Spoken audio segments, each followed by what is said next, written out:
Hey everybody, this is Mr. Moffin coming at you again with another APGov video. Once again looking at topic 4.6 on evaluating public opinion data.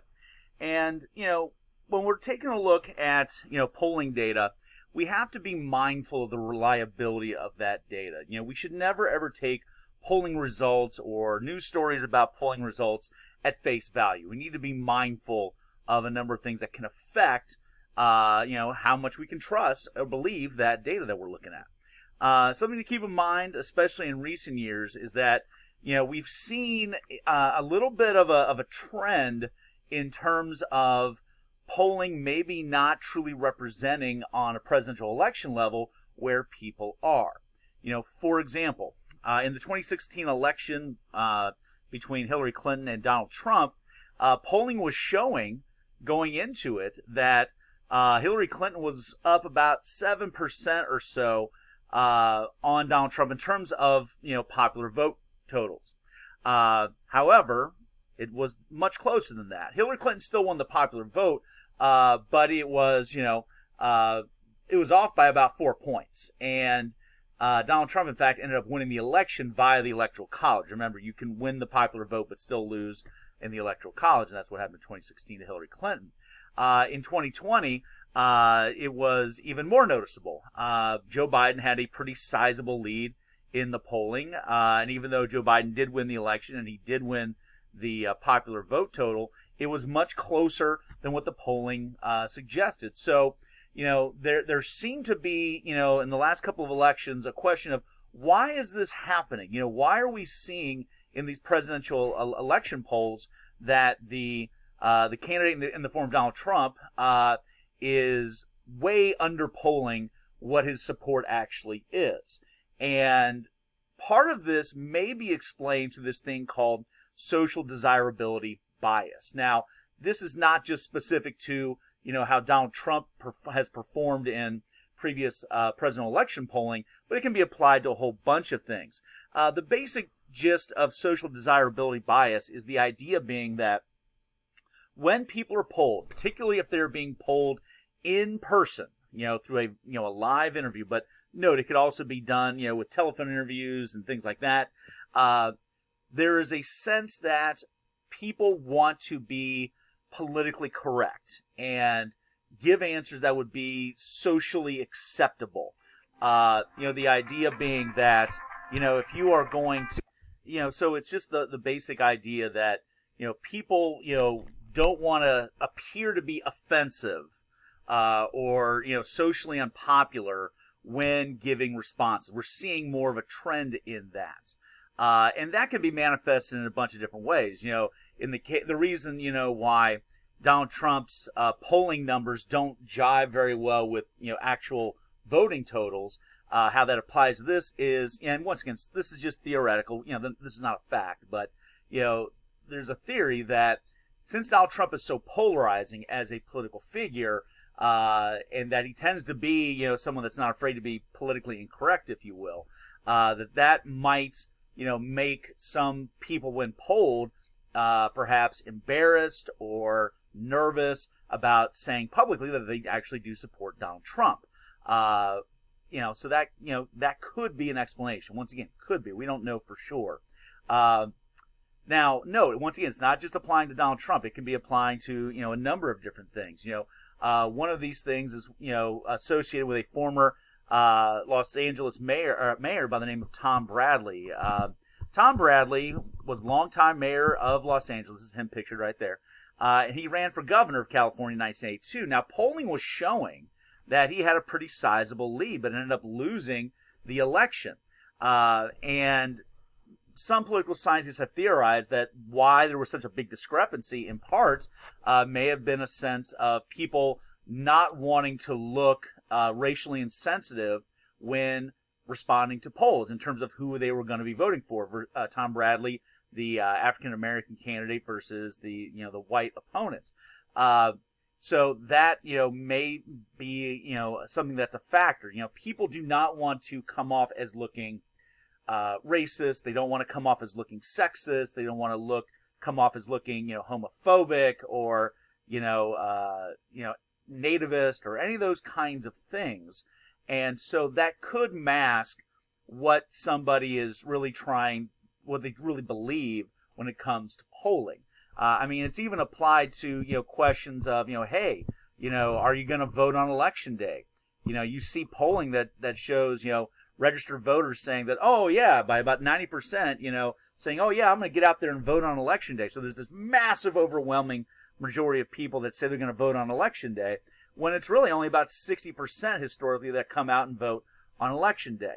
Once again, the idea being is that, people don't want to look like, they're lazy on voting, or they don't want to look like they don't care about democracy, or, things like that. So, something that does tend to happen is that, people can respond in ways that they want to make the pollster rather, make them look good to the pollster. Want to impress the pollster, as opposed to actually getting how they feel. And remember, that's the name of the game in polling. It's trying to get accuracy in public opinion. How do people really feel? What do they really think? Now, we've talked previously about the importance of, in a good poll, trying to provide options for folks that, may not necessarily be, having a choice or having an opinion at a given time. So it's very common in, election polling to provide an undecided option. And note, the undecideds, are a very critical part of the voting population when you are getting closer and closer to election day. If it's a close, tight race, especially if it's within, the candidates are within 5 points of one another, undecideds, it's not unusual for, going into presidential elections for 10% of the population to still be undecided going into election day. So, how those, folks that, are undecided, how do they break? Well, that's going to have an impact, on the overall results. Something else that is, something to be mindful of in terms of looking at, what the data is telling you is that, there are plenty of people, in fact, the vast majority of people don't want to be surveyed. The vast majority do not. Take a look at these, these stats right here. Only about 10% of people will pick up when it shows up on their phone that it's a polling company that's calling them. Only about 10% of the time. And that's just if it's a live caller. If it's a robocall, then people almost guaranteed they're going to hang up. So if you are a pollster and you're trying to, for example, get people to respond via the phone, that is a very difficult thing to do. So who does respond to these things? Well, it tends to be the people that tend to have, the most extreme views on a lot of these things. Folks that are very, very outspoken in their political beliefs and are clearly not afraid to share them with people. Now, note that may not be very representative of how the average American feels. So one thing we should keep in mind is that when you're looking at polling, you want to make sure that it's not, completely done by phone.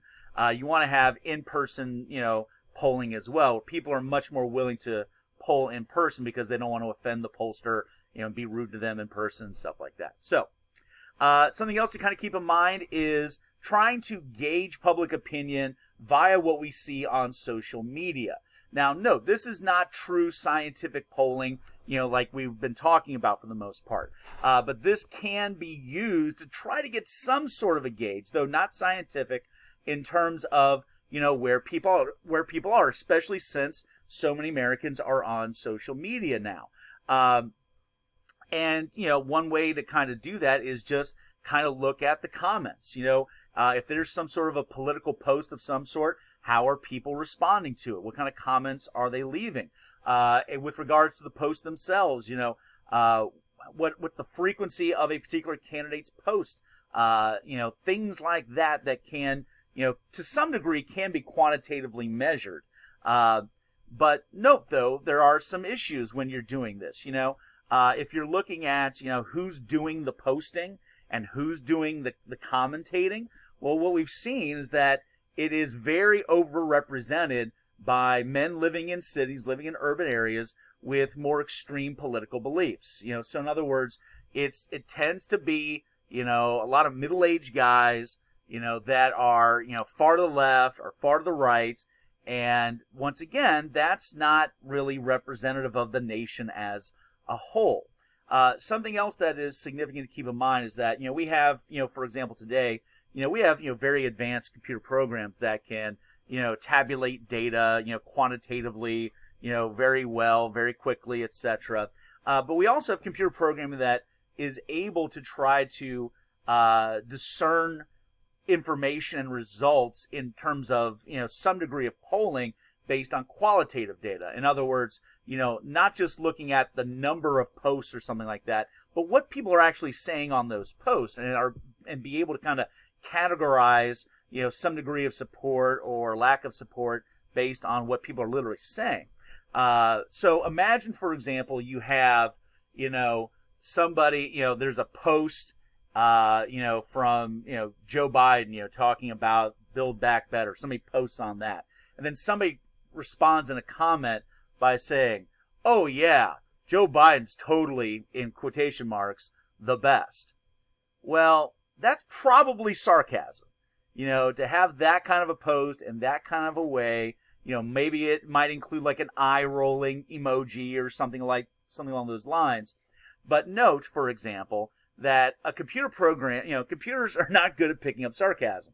So they might look at that and go, oh, this is somebody that is in agreement with what this post is saying. Therefore, it's in agreement with what President Biden is promoting with the Build Back Better bill, when in reality, that's not the case. So, note, social media is becoming more and more of an avenue to get some sense of where people are. Once again, it's not totally scientific necessarily, and note it comes with flaws that are associated with that. The last thing that you kind of want to keep in mind is the fact that, be aware of who's doing the polling. Is it from an objective news source? Is it from a respected firm of some sort, like Gallup, for example? Or is it some type of internal polling? Is it actually being done by the candidates, the campaigns themselves? Is it being done by the political parties themselves? Is it being done by an interest group that might have an inherent bias of some sort? Be mindful of those things that can certainly give you a little bit of something to keep in mind when you're looking at the data. To kind of round this out, I do have a link right here that I'm going to pop up here real quick. And what this is from Cornell University, and this is designed for would-be journalists, in terms of trying to report stories on polling. Now, note, you guys are probably not going to be reporters for the most part, but it is really handy in terms of giving you a sense as a consumer of polling data to kind of keep in mind some things. And a lot of this stuff we've kind of, touched on, who's responsible for the poll, how was the poll conducted, something to keep in mind, when it was done, how recent is it, for example, what's the sampling error? We've talked about how that is significant. What's the framing of the question? Is there some noticeable sense of bias about it? Does it come off as a push poll? Once again, in a push poll, push poll looks like a poll and sounds like a poll, but it's not a poll. It's designed to actually frame your opinion, not actually measure your opinion. So, kind of keep all that in mind. And this link is on the notes, so you can check that out as well. But, you want to be a good consumer of polling information. Don't ever take it at face value. Dig deeper, think reflectively, and you're going to get a much better understanding of what that data is showing you. Okay? All right. So with that, we will leave it there. We'll see you next time.